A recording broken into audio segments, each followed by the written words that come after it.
Hello hi everyone, welcome to the channel learn with me. कैसे हैं आप लोग? आई होप आप सभी बढ़िया होंगे, खुश होंगे। और हम आज बात करने वाले हैं चैप्टर 2 हिमालय की बेटियां, जिसका मैं आपको already chapter line to line बहुत अच्छे से एक्सप्लेन करके पढ़ा चुकी हूं। तो अगर आपको वो चैप्टर ये हिमालय की बेटियां क्लास 7th जो कि वसंत की बुक का चैप्टर है, अगर आपको ये इसका चैप्टर रीडिंग करनी है तो लिंक मैं उस वीडियो का दे दूँगी आपको डिस्क्रिप्शन बॉक्स में। उस चैप्टर को यदि आपने मेरे साथ पढ़ा है तो मतलब ये क्वेश्चन आंसर आज आपके लिए एकदम मस्त ईजी स्मूथ होने वाले हैं समझने में, ठीक है? क्योंकि चैप्टर मेन इंपॉर्टेंट समझना होता है, वो मैं आपको समझा चुकी हूँ अच्छे से। तो link is in the description of that video. अभी आज हम बात करेंगे इस वीडियो में क्वेश्चन आंसर्स हिमालय की बेटियां चैप्टर के, ठीक है जी? तो चलो आओ पहला क्वेश्चन देख लेते हैं। ठीक है, पहला क्वेश्चन है आपका, नदियों को माँ मानने वेट हाँ जी। तो पहला क्वेश्चन है आपका, नदियों को माँ मानने की परंपरा हमारे यहाँ काफ़ी पुरानी है, ठीक है? लेकिन लेखक नागार्जुन उन्हें और किन किन रूपों में देखते हैं? तो यानी कि यहाँ पे आपसे सवाल पूछा जा रहा है, क्योंकि ये जो हिमालय की बेटियाँ कहानी है ये लिखी है लेखक नागार्जुन ने। तो वो कह रहे हैं कि नदियों को माता माना हमारे देश में पुराने समय से जाता है, ठीक है? लेकिन अब लेखक उन्हें किन किन रूपों में देखते हैं, तो क्या क्या बताया गया है इस चैप्टर में? तो इसका आंसर हम लिखेंगे, नदियों को माँ स्वरूप तो माना ही गया है, लेकिन लेखक नागार्जुन उन्हें बेटियों, प्रेयसी, बहन के रूप में भी देखते हैं। तो हमने ये, अगर आपको याद होगी, जब मैं आपको चैप्टर पढ़ा रही थी तो हमने एक पैराग्राफ में ये चीज़ पढ़ी थी कि वो नागार्जुन कहते हैं कि क्यों हम उन्हें माँ की तरह ही, क्या हम उन्हें बेटी, प्रेयसी और बहन के रूप में भी देख सकते हैं, क्योंकि जो एक फीमेल होती है, एक गर्ल होती है, वो इन सभी रूपों में, ठीक है, वो अपने रिश्ते बनाती हैं। तो यहाँ पे यही बात बताई गई है, ठीक है जी? तो नदियों को इन रूपों में भी देखते हैं हमारे लेखक नागार्जुन, बेटी, प्रेयसी, बहन, ठीक है जी? Next question. हाँ जी, और ये जो क्वेश्चंस है ना, ये ऑथेंटिक आपके मतलब एनसीईआरटी की जो एक्सरसाइज है, पीछे अभ्यास जो आप देखेंगे उसी में के ये क्वेश्चंस हैं, ठीक है? मैं कहीं बाहर से नहीं करा रही हूँ, हम एनसीईआरटी के क्वेश्चन आंसर्स यहाँ पे डिस्कस कर रहे हैं। और अगर आपने मेरे साथ चैप्टर रीडिंग करी है तो आपके लिए समझना क्वेश्चन आंसर्स को बहुत ज़्यादा ईजी हो जाएगा, ठीक है? अब देखो, हमारा जो नेक्स्ट क्वेश्चन है वो है, काका कालेलकर ने नदियों को लोक माता क्यों कहा है? हमने ये पैराग्राफ में पढ़ा था, है ना? तो नदियों को लोक माता उन्होंने क्यों कहा है? लोक समझते हो? अच्छा, लोक माता का मैं आपको अगर एक इसका संधि विच्छेद करूं तो लोक होता है जन, जन यानी कि लोग, और माता तो आपको पता ही है माँ के रूप। तो जो माँ है, जन की माँ है, यानी कि लोगों की माँ है नदियाँ। नदियों को माता के समान मानते हैं ना हम लोग। तो वही वो बोल रहे कि लोक माता क्यों कहा है नदियों को। तो इसका आंसर देखो, नदियों को लोक माता मानने के पीछे लेखक की एक विस्तृत सोच है, उनकी एक सोच है। ये नदियाँ लोगों के लिए कल्याणकारी एवं माता के समान पवित्र होती है, ठीक है? देखो, अब ये जो नदियाँ हैं वो हम सभी लोगों के लिए कल्याणकारी तो है ही, क्योंकि नदियों से मिलने वाले जल से हमें कितनी सारी मदद मिलती है ना? कितनी सारी चीज़ें होती हैं। तो आप इस आंसर में ना वो ही प्रॉपर एक्सप्लेन करोगे कि नदियों को लोक माता कहा है तो कैसे कहा है। जैसे कि माँ अपने बच्चे का ख्याल रखती है, उसी तरीके से नदियाँ हम सभी लोगों का ख्याल रखती हैं। जैसे क्योंकि नदियों का से ये जो नदियाँ हमें जल प्रदान करती हैं, और इन्हीं नदियों के किनारे लोगों ने अपनी पहली बस्ती बसाई थी। आपने अगर एसएसटी में पढ़ा होगा तो रिवर के, नदियों के आसपास ही लोग बस्ती बसाते थे ताकि उनको वहीं से पानी मिल जाए, ठीक है? बस्ती मतलब घर वगैरह, ठीक है? और खेती बाड़ी करना शुरू किया। जो खेत हैं वहाँ पे भी पानी की बहुत ज़्यादा ज़रूरत होती है ना? पानी के बगैर तो भाई जल ही जीवन है, आपको पता है। तो खेती बाड़ी लोगों ने शुरू करी, तो उसमें भी नदियों का जल ही काम आया। नदियों का जल ही भूमि की उर्वरा शक्ति बढ़ाता है, ठीक है? जिससे कि खेती बाड़ी में आसानी हो और फसल अच्छी उगे, ठीक है? अगर नदियों को क्या जो पानी है, या फिर अगर आप कह लो कि जो फसलों को पानी अगर पूर्ण रूप से मिलेगा तो वो अच्छी फसल उगेगी, फिर आपको उससे क्या मिलेगा? अनाज मिलेगा, जो कि हमारे खाने के काम आता है। तो जल किस तरीके से, या ये जो नदियाँ हैं हमारे लिए कितनी ज़्यादा इंपॉर्टेंट है, ये बात यहाँ पे बताई गई है, ठीक है? मानव के आधुनिकीकरण में, जैसे बिजली बनाने के जैसे अन्य सभी कार्यों में भी जल की आवश्यकता होती है, ठीक है? मनुष्य ही नहीं बल्कि पशु पक्षियाँ, पेड़ पौधे, इन सभी को जल की आवश्यकता होती है, और नदियों का जल इसलिए हमारे लिए उपयोगी है। देखो, ये दिखने में आपको आंसर बड़ा लग रहा होगा, लेकिन इसका जो, अगर आप इसका मतलब समझोगे, अंडरस्टैंड करोगे, तो फिर आप ये अपने आप बना के भी लिख सकते हो। मैं कभी नहीं कहती आप रट्टे लगाओ, you just understand with me. आप कॉन्सेप्ट समझ लो कि भाई इसमें लिखना क्या है, ठीक है? उसके बाद आप खुद बना बना के लिखो। अब ये लाइन इतनी आसान है, इसको लाइन टू लाइन याद करने की जरूरत ही क्या है?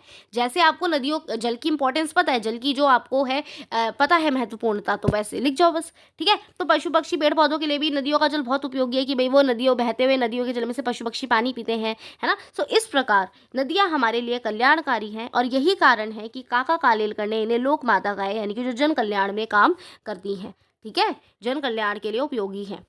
तो इसलिए हमारे यहाँ नदियों को इतना पूजा भी जाता है, क्योंकि उनके जल, उनकी महत्वता बहुत है ना? चलिए आगे बढ़े। हाँ जी, तो जो नेक्स्ट क्वेश्चन है आपका, थर्ड क्वेश्चन बुक का, वो बता देती हूँ। पाठ में सिंधु और ब्रह्मपुत्र की क्या क्या विशेषताएं बताई गई है आपको बतानी है। आपको बताइए कि सिंधु और ब्रह्मपुत्र नदी का नाम पाठ में आया है कि ये हिमालय से निकलने वाली इसकी बड़ी बेटियां हैं, ठीक है, क्योंकि ये जो सिंधु और ब्रह्मपुत्र है इसमें बाकी सब छोटी नदियां मिलती हैं, आपको पता है ये बात।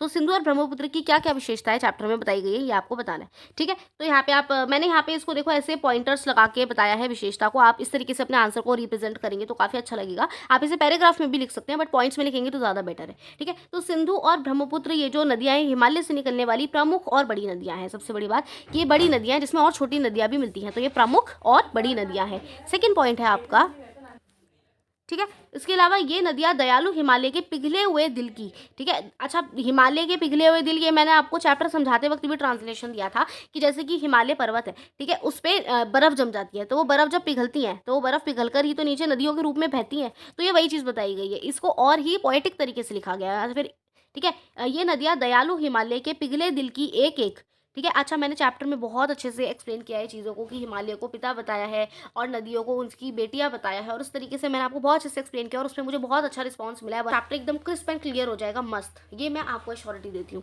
ठीक है। चलो आगे बढ़े। तो अच्छा, सिंधु और ब्रह्मपुत्र की एक विशेषता तो भैया आपको बता दी मैंने क्या, कि ये प्रमुख और बड़ी नदियाँ हैं। दूसरी विशेषता क्या है कि ये हिमालय के पिघले हुए दिल से एक एक बूंद इकट्ठा होकर ये नदियाँ बनी है, ठीक है। एक ये इनकी विशेषता है कि हिमालय से निकली है, ठीक है, जब वो बर्फ़ पिघलती है उस तरीके से। इन नदियों के बीच में अन्य छोटी बड़ी नदियाँ भी बहती हैं इन नदियों के साथ, ठीक है, क्योंकि ये प्रमुख बड़ी नदियाँ हैं तो इनके साथ और छोटी छोटी नदियाँ भी इनके बीच में बहती हैं। ये नदियाँ सुंदर एवं लुभावनी है, ठीक है, दिखने में एकदम ये नदियाँ बहुत ही सुंदर और लुभावनी लगती हैं। और आप कुछ और भी विशेषताएं इसमें ऐड कर सकते हो कि ये जो इन नदियों का जो जल है काफ़ी शीतल लगता है, ठीक है, और जब ये पर्वत से निकलती हुई आती हैं तो एक उछल कूद या शोर करती हुई आती हैं जो कि बहुत ही सुंदर और आकर्षक प्रतीत होती हैं। तो ये एक पॉइंट मैंने अपने मुंह से बता दिया, आप इसको ऐड ऑन बिल्कुल कर सकते हैं, क्योंकि ये मैंने कहाँ से बताया, क्योंकि हमने चैप्टर पढ़ा था तो मुझे बिल्कुल रिमेंबर है कि क्या क्या थोड़ी लाइन्स लिखी थी, तो हम वैसे भी बता सकते हैं, ठीक है जी। चलिए अब आते हैं क्वेश्चन नंबर 4 पे, जो आपके एनसीईआरटी बुक का है, जो कि आपका क्वेश्चन है हिमालय की यात्रा में लेखक ने किन किन की प्रशंसा की है। प्रशंसा मतलब तारीफ की है। तो हिमालय की यात्रा में और नदियों के अलावा किन किन चीज़ों की प्रशंसा और तारीफ की गई है लेखक के द्वारा, क्योंकि ये अब हम स्टार्टिंग के पैराग्राफ में बताया था कि वो हिमालय की यात्रा पे जब जाते हैं और वो इन नदियों को देखते हैं तब उनको ऐसा प्रतीत होता है कि ये नदियाँ हिमालय पिता है और ये नदियाँ उनकी बेटियाँ हैं, ठीक है। तो इस तरीके से वो यात्रा कर रहे होते हैं, तो उन्होंने और किन चीज़ों की प्रशंसा की है। तो हिमालय की यात्रा में लेखक ने पर्वतों, नदियों, बर्फीली पहाड़ियों और हरी भरी घाटियों तथा महासागरों की प्रशंसा की है। यानी कि उन्होंने सिर्फ नदियों की ही नहीं बल्कि जो पर्वत हैं, छोटी बड़ी हरी घाटियां हैं, ठीक है, बर्फीले पहाड़ हैं, सभी की क्या करिए, महासागरों की सभी की प्रशंसा की है। आजू बाजू जो जंगल है, ठीक है, बर्फीली पहाड़ियों सभी की प्रशंसा की है, ठीक। अच्छा, अब यहाँ पे एक एक्स्ट्रा क्वेश्चन दे रखा है जो कि आपको खुद से ट्राई करना है, ये आप करेंगे स्वयं, ठीक है जी। और ये क्वेश्चन क्या है देख लो। क्वेश्चन है आपका कि नदियों से होने वाले लाभ, जो नदियों से हमारे फायदे हैं वो सब क्या पर चर्चा कीजिए, और इस विषय पर आपको एक अनुच्छेद लिखना है। अनुच्छेद समझते हो, ऐसे टाइप, पूरा पैराग्राफ टाइप। तो इसको ज़रूर आप ट्राई करिएगा। नदियों के जल से हमें क्या क्या लाभ मिलते हैं, कितने सारे, तो मैंने आपको सेकंड क्वेश्चन में एक्सप्लेन भी करें, और आप खुद अपना भी दिमाग चला करके इसके बारे में लिखिए और आप मुझे कॉमेंट कर सकते हैं वो पूरा टेक्स्ट जो आपने लिखा है, ठीक है। तो that is it for today's video. ये था आपका हिमालय की बेटियां पार्ट 2 के प्रश्न उत्तर। तो आप इसका अगर रीडिंग करना चाहते हैं तो वो वीडियो लिंक है डिस्क्रिप्शन बॉक्स में, जहाँ मैंने चैप्टर समझाया है और आपको क्वेश्चन आंसर मैंने इस वीडियो में समझा दिए हैं। So that is it, and for more videos like this you can subscribe my channel and please press the bell icon so you get all the notification. आप बेल आइकन को दबा दीजिएगा जिससे कि आपको बाकी सारी की सारी वीडियो के नोटिफिकेशन मिलते रहे। Thank you so much, stay happy, stay blessed. और मैथ्स SST के कॉन्टेंट के लिए भी मेरे साथ आप जुड़ सकते हैं इसी चैनल पर। Bye bye.